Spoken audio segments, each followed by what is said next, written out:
हाँ तो friends, after 2.5 hours के बाद मैं एक जगह पे रुका हुआ जिसका नाम है होटल फाउंटेन। यहाँ पे हम लंच करने के लिए रुके हैं। मेरा लंच हो चुका है। अब मैं फिर से आगे ट्रैवलिंग शुरू करूँगा, लेकिन उससे पहले मैं आपको बता दूँ कि जो क्वेश्चन मुझसे किया गया था इंटरव्यू में, वो क्वेश्चन था, एक बहुत अच्छा क्वेश्चन मुझसे किया गया था कि अगर आपका एसीबी ब्रेकर जो हमने स्टार्ट में, अभी मेरी साइड लोड पे नहीं थी और मैंने एसीबी ब्रेकर जो है वो मैंने ज़्यादा कैपेसिटी का परचेज़ कर लिया है, लेकिन अब मेरी साइड पे लोड बढ़ गया है। मुझे एसीबी ब्रेकर की सेटिंग करना है, मतलब उसके लोड बढ़ाना है, उसका शॉर्ट सर्किट बढ़ाना है और उसका ग्राउंड फॉल्ट बढ़ाना है। उसके मतलब सेटिंग्स अभी लोड के हिसाब से बढ़ाना है। तो क्या आप कर सकते हो? तो मैंने उन्हें तो पूरा एक्सप्लेन कर दिया कि उसमें 4 सेटिंग्स होती है LSIG की, जो शॉर्ट सर्किट होता है, ओवरलोड होता है, इंस्टेंटेनियस होता है और ग्राउंड फॉल्ट होता है। लेकिन अगर आपको इसके बारे में कुछ ज़्यादा जानकारी चाहिए तो लिंक में मैंने इसके ऊपर एक पूरा वीडियो बनाया हुआ है। आप वो वीडियो देख लेंगे तो आप समझ जाएंगे कि किस तरह से एसीबी ब्रेकर की, PLC की और एसीबी ब्रेकर की लॉजिक, जो कंट्रोलर की जो ये सेटिंग की जाती है वो किस तरह की जाती है। और उसके बाद उनका दूसरा क्वेश्चन था मेरे से कि आप ये आपका सर्वर रूम का UPS है, उसमें मेरी बैटरीज के फॉल्ट आ गया, मुझे बैटरीज चेंज करना है। तो आप बैटरीज चेंज करने के लिए क्या क्या सेफ्टीज़ लेंगे? तो मेरे बहुत सोचने के बाद मेरे दिमाग में घंटी बजी कि अगर सर्वर रूम का UPS है, उसकी बैटरी चेंज करना है तो आप उसको डायरेक्टली नहीं चेंज कर सकते, उसके ऊपर आप रॉ पावर के ऊपर नहीं चेंज कर सकते। आपको वो पूरा सेक्शन जो है उसको आपको DG लोड पे लेना पड़ेगा। आपको DG ऑन करना है, वो पूरे सेक्शन को लोड पे डालना है, उसके बाद आप UPS का शटडाउन लेके उसे बंद करें। और उसके बाद उनका नेक्स्ट क्वेश्चन था कि क्या नाम है, अगर आपको लाइट जाने के बाद मेरा जो ये होता है कंट्रोल वायरिंग किस तरह काम करती है, जब उसमें सप्लाई ही नहीं होती है तो उसके लिए कंट्रोल वायरिंग काम कैसे करती है। तो मैंने उन्हें बताया कि कंट्रोल वायरिंग के काम करने के लिए HT पैनल के आसपास अगर आप देखेंगे तो वहाँ पे आपको एक बैटरी बैकअप मिल जाएगा, जिसके ज़रिए से वो हमारा पूरा जो सिस्टम होता है वो काम करता है। लाइट जाने के बाद भी जो PLC पे या जो भी ये लॉजिक कंट्रोल जो भी काम होता है वो बैटरी बैकअप पे होता है। वो बैटरी बैकअप आपको HT पैनल के आसपास मिल जाएगा। अच्छा, उसके बाद जो दूसरा क्वेश्चन होता है सर्वर रूम, हाँ आपको एक पूछेंगे अगर आप सर्वर के इंटरव्यू के लिए जा रहे हैं तो आपने कितना सर्वर रूम आपने हैंडल किया है, तो कितना स्क्वायर फीट का एरिया था। आप एक अब ध्यान रख लीजिए कि आपको क्वेश्चन में अक्सर पूछा जाता है कि सर्वर रूम आपने कितना स्क्वायर फीट का एरिया हैंडल किया था, वहाँ पे सेफ्टीज़ क्या क्या होती है। सेफ्टीज़ मतलब आपका वहाँ पे जो स्मोक डिटेक्टर होने के बावजूद वेस्टा सिस्टम क्यों लगाया जाता है। मैं बता दूँ आपको इसके लिए कि ज़्यादा सर्च मत करना यहाँ वहाँ, मैं बताता हूँ इसके लिए क्यों लगाया जाता है। क्योंकि वेस्टा की जो कैपेसिटी है वो स्मोक डिटेक्टर से ज़्यादा होती है। उसका जो सेंस करने का रेशियो है 0.005 टू 0.0015% तक का वो स्मेल अगर सर्वर रूम की में हो तो भी वो सेंस करके वेस्टा पैनल में अलार्म दे देगा। अगर मिसाल के तौर पर अगर आप सर्वर रूम में खुशबू लगा के चले जाते हैं या सेंट लगा के या इतर लगा के चले जाते हैं तो वो भी वेस्टा सेंस करेगा कि कुछ तो भी यहाँ पे गड़बड़ है। सर्वर रूम के जो एयर है उसमें कुछ तो भी मिलावट हुई है और वो सीधा अलार्म पैनल पे शो करेगा। उसके बाद WLD क्या होता है, वाटर लीक डिटेक्टर सिस्टम क्या होता है, वो कहाँ पे बिछाया जाता है, उसकी वायरिंग कहाँ पे होती है। उसके बाद में आपका जो ये सर्वर रूम में FM200 क्या काम करता है, कैसे काम करता है, उसका फार्मूला क्या है। FM200 का जो गैस है वो हेप्टाफ्लोरोप्रोपेन होती है, जिसका फार्मूला है CF3 हेप्टाक्लोरोफ्लोरोप्रोपेन, जो इसका फार्मूला होता है, ये इसका नाम होता है। इसमें एक मास्टर सिलेंडर होता है और बाकी सब सेवलेस होते हैं।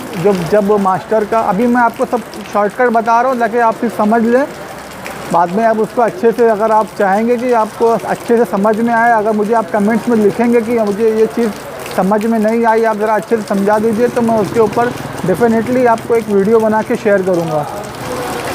उसमें एक मास्टर स्विच होता है, मास्टर सिलेंडर होता है जो ब्लास्ट होता है सोलेनॉइड वाल्व के थ्रू, और वो ब्लास्ट पे जो गैस निकलती है वो जाके बाकी के सिलेंडर को ब्लास्ट करती है, और वो सारे गैसेस एक हेडर यानी एक पाइपलाइन के थ्रू से जाके सर्वर रूम में, सर्वर रूम की सीलिंग से ऊपर से सीलिंग, बिलो द सीलिंग और बिलो अबाउ द सीलिंग और बिलो द फ्लोरिंग के पूरा गैस लीकेज होती है।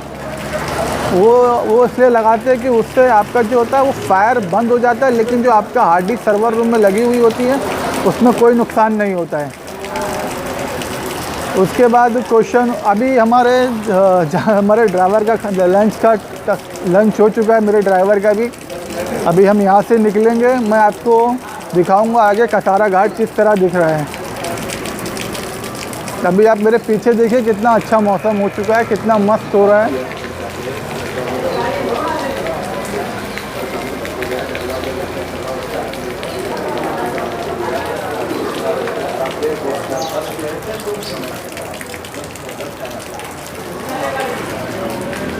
ये वो ढाबा है जहाँ हम रुके थे लंच करने के लिए, होटल फाउंटेन।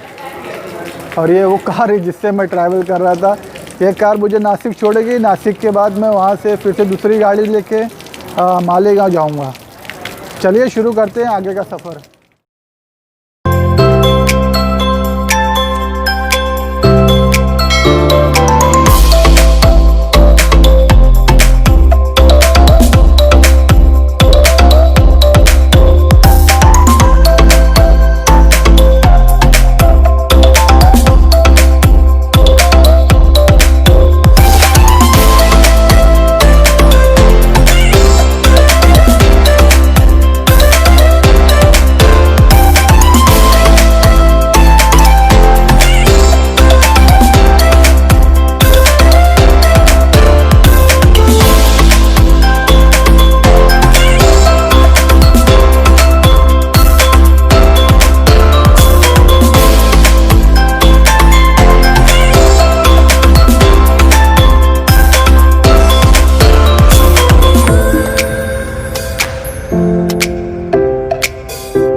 फाइनली मैं नासिक पहुंच गया हूँ। नासिक पहुंच के मैंने दूसरी गाड़ी भी ले ली है जो मुझे मनमाड़ मालेगांव तक मुझे छोड़ेगी। एक क्वेश्चन जो आप मैनेजर या शिफ्ट इंजीनियर के लेवल पे जब आप इंटरव्यू के लिए जाएंगे तो आपसे अक्सर एक क्वेश्चन होगा, कॉमन क्वेश्चन है जो हमेशा ही होता है कि आप अपनी बिल्डिंग्स में, अपनी प्रॉपर्टीज़ में क्या क्या चीज़ें, क्या क्या कंप्लाइंस, आपकी कंप्लाइंस ऑडिट में क्या क्या आप मेंटेन करते हैं।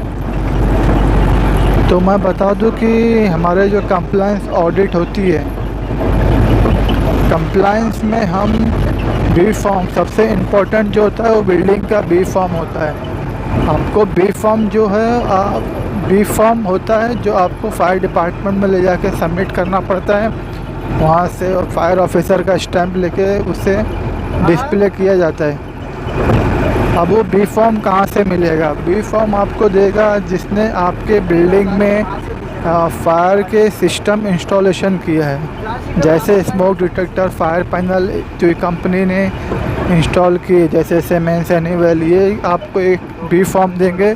और दूसरा बी फॉर्म आपको वो देगा जो आपके बिल्डिंग का फायर का सिस्टम हैंडल करता है। फायर का सिस्टम मतलब ये स्प्रिंकलर, जॉकी, हाइड्रेंट सिस्टम जो कंपनी मेंटेनेंस करती है, पीपीएम करती है, वो आपको बी फॉर्म देगी। ये दोनों बी फॉर्म लेके और आपका दोनों बी फॉर्म लेके और बिल्डिंग के एक्नॉलेजमेंट कॉपी लेके आपको जाना पड़ेगा आपके फायर डिपार्टमेंट में। फायर डिपार्टमेंट आपको स्टैम्प देगा और फिर आप लाके अपने यहाँ पे ऑडिट फाइल में लगा सकते हैं या बिल्डिंग में डिस्प्ले भी कर सकते हैं।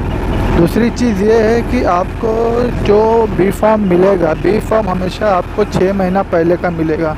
जैसे कि अभी हम आज जो डेट है अगस्त में हम जी रहे, अगस्त 2020 चालू है, लेकिन जब आप बी फार्म के लिए अप्लाई करेंगे तो आपको जनवरी से जून तक का ही बी फार्म दिया जाएगा।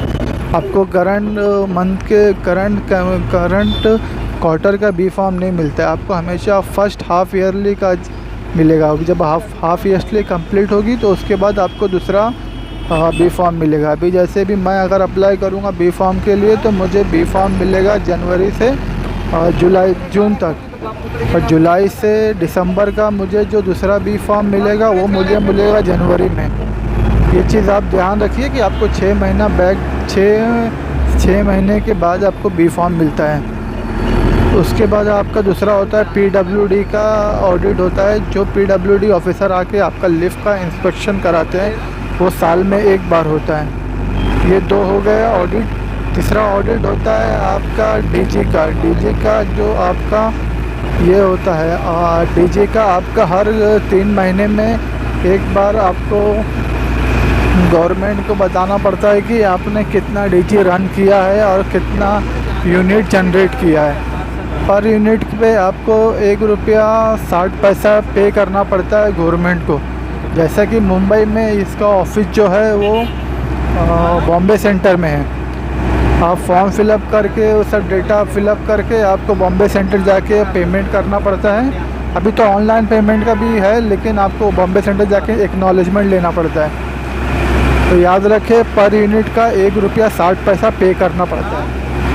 उसके बाद दूसरा होता है आपका होता है DG stack monitoring. Stack monitoring में हर 3 महीना या आपकी बिल्डिंग के ऊपर डिपेंड करता है कि आपकी बिल्डिंग किस कैटेगरी में है, आपकी जो प्रॉपर्टी है वो किस कैटेगरी में। जैसे कि मेरा हर स्टैक मॉनिटरिंग मैंने 3 महीने में एक बार किया जाता है। जैसे जिसने स्टैक मॉनिटरिंग में क्या होता है, जब स्टॉक मॉनिटरिंग में जब आपका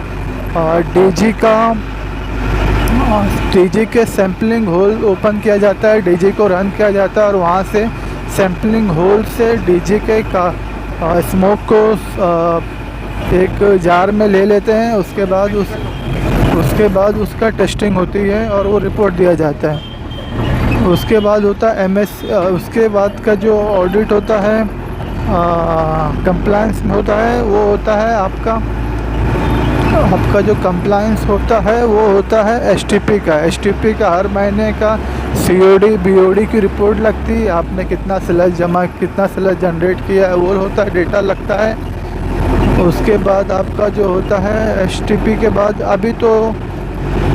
STP के बाद अगर आपकी बिल्डिंग होटल कैटेगरी में है तो होटल कैटेगरी में आपको अर्थ चेक भी लगता है। अर्थ चेक क्या होता है, जैसे कि आपने कितना रिसाइकल किया है, आपने कितना अपने मटेरियल को रिसाइकल किया है, इलेक्ट्रिकल कितना मटेरियल निकला है, ऑयल कितना निकला है, या अनयूज्ड कितना निकला है, वुडन कितना है। हर एक कैटेगरी अलग अलग कैटेगरी में वो डिवाइड किया जाता है, और जिसे रीयूज़ किया जाता है या जिसे स्क्रैप किया जाता है, जिसे बेचा जाता है। जैसे DG का है, DG के जो ऑयल होते हैं यूज़ किए हुए ऑयल जो होता है वो आप किसी को भी नहीं दे सकते हैं। उसके लिए खास वेंडर होता है, वो फॉर्म फिलअप किया जाता है। उसके बाद वो फॉर्म डेटा आपको लगता है ऑडिट के टाइम पे। ये आप ध्यान दीजिए कि आप जो DG का बचा हुआ ऑयल जो चेंज करते हैं B चेक या C चेक में ऑयल DG का ऑयल चेंज करेंगे, वो टाइम पे आपको वो ऑयल को आप डायरेक्टली कहीं भी डिस्पोज नहीं करेंगे। आपको वो ऑयल को कोई ऑथोराइज वेंडर को देना पड़ता है। ऑथोराइज वेंडर आपको फॉर्म फिलअप करके देगा, जो भी कॉस्ट है वो कॉस्ट पे करेगा।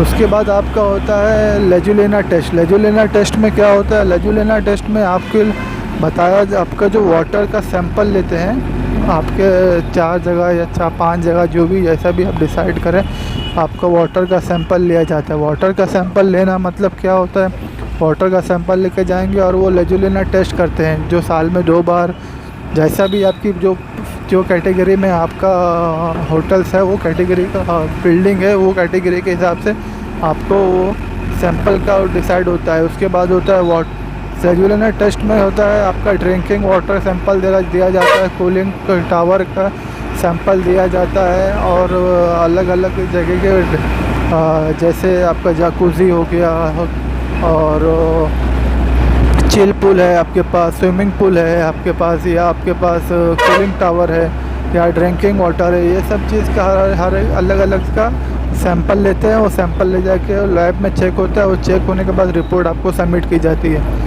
उसके बाद होता है ड्रिंकिंग वाटर का जो रिपोर्ट होती है। ड्रिंकिंग वाटर की टेस्टिंग होती है। वो आपको मेंटेन करना है कि ड्रिंकिंग वाटर आपका प्रॉपर है कि नहीं। उसके लिए वेंडर से आपको वेंडर ऑथोराइज वेंडर होते हैं, तो वेंडर को आप बुला के आप अपना ड्रिंकिंग वाटर टेस्ट करके उनसे रिपोर्ट लीजिए।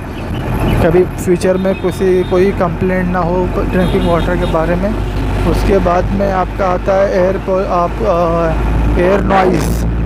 एयर नॉइज़ चेक करते हैं। कोई भी अगर किसी भी जगह पे एयर नॉइज़ का लेवल चेक किया जाता है, जैसे डीजी रन करने के बाद कितना नॉइज़ जनरेट होता है, या किसी नॉइज़ चिलर प्लांट के पास कितना नॉइज़ जनरेट होता है। ये ऑडिट के लिए लगता है रिपोर्ट। अगर आपके ऑडिटर को चाहिए तो ये भी वो मांग सकते हैं। उसके बाद लक्स लेवल का रीडिंग होता है। लक्स लेवल में होता है क्या है कि आपका जो वर्क स्टेशन है वहाँ पे कितना लक्स है, टेबल के ऊपर कितना लक्स आ रहा है, यानी रोशनी कितने लक्स रीडिंग्स आ रही है, वो भी आपको ऑडिटर मांग सकते हैं। उसके बाद आपके पास आता है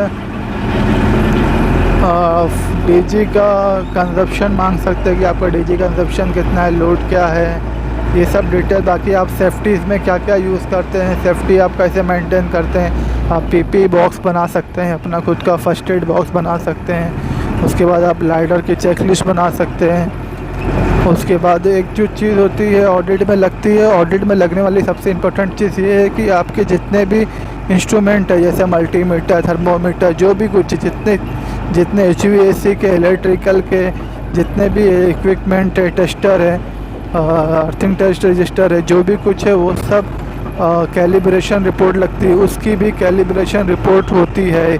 साल में एक बार उसे कैलिब्रेशन किया जाता है और उसकी रिपोर्ट शो की जाती है। आपका ST पैनल में आपके जो रबड़ मैट बिछे हुए हैं ST/LT में, उसकी टेस्टिंग रिपोर्ट लगती है। जब वो इलेक्ट्रिकल ऑडिटर उस चीज़ को इलेक्ट्रिकल ऑडिट जब आप कर रहे होती है आपकी, तो आपको उस जगह पे इलेक्ट्रिकल ऑडिट में ये सब चीज़ें ऑडिटर मांग सकता है। आपका एनुअल टेस्टिंग, इलेक्ट्रिकल का annual testing report, ST breaker की टेस्टिंग रिपोर्ट, या आपका ST के ब्रेकर्स की टेस्टिंग रिपोर्ट, आपका जो मैट बिछा है उसकी टेस्टिंग रिपोर्ट, या जो टेक्नीशियन हैंड ग्लव पहन के ST या LT में काम करते हैं उसका टेस्टिंग रिपोर्ट वो मांग सकते हैं। ये भी चीज़ आपको मेंटेन रखना है। मैं बात कर रहा था कैलिब्रेशन के, तो कैलिब्रेशन में साल में एक बार हर इक्विपमेंट जो टेक्नीशियन यूज़ करते हैं उसका testing report auditor, calibration report auditor मांगते हैं। उसके बाद हम बात करते हैं कैलिब्रेशन रिपोर्ट हो गया, ST हो गया। और उसके बाद कंप्लायंस में ऑडिट में आपका कंप्लायंस ऑडिट में आपके लिए ये सब चीज़ें मांगी जाती हैं। अब मैं कुछ ही टाइम में मालेगांव पहुंच जाऊंगा। जैसे मुझे लग रहा है कि मुझे मालेगांव पहुंचने में अराउंड 1 घंटा और लगेगा। 1 घंटे के अंदर मैं अपने घर पे पहुंच जाऊंगा, या अपने मुकाम पे पहुंच जाऊंगा। जहाँ मुझे जाना है मैं अपने घर पे पहुंच सा जाऊंगा 1 घंटे के अंदर। अभी मैं नासिक पे हूँ, नासिक और मालेगांव के बॉर्डर पे हूँ। नासिक बॉर्डर से नासिक हाईवे पे हूँ। नासिक हाईवे से मुझे पहुँचने में 1 घंटा लग जाएगा। चलिए देखते मैं आपको दिखाता हूँ बाहर का नज़ारा कैसा है। मौसम बहुत अच्छा है, बहुत ठंडा मौसम है, तो ज़्यादा तकलीफ़ नहीं है।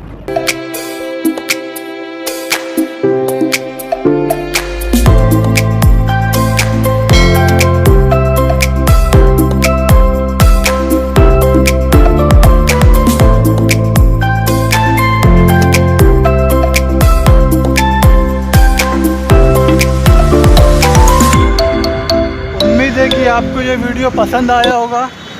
पसंद आया है तो लाइक कीजिए, शेयर कीजिए, कमेंट्स कीजिए। और अब वक्त है जॉब अपॉर्चुनिटी बताने का कि किस जगह पे जॉब अपॉर्चुनिटी है।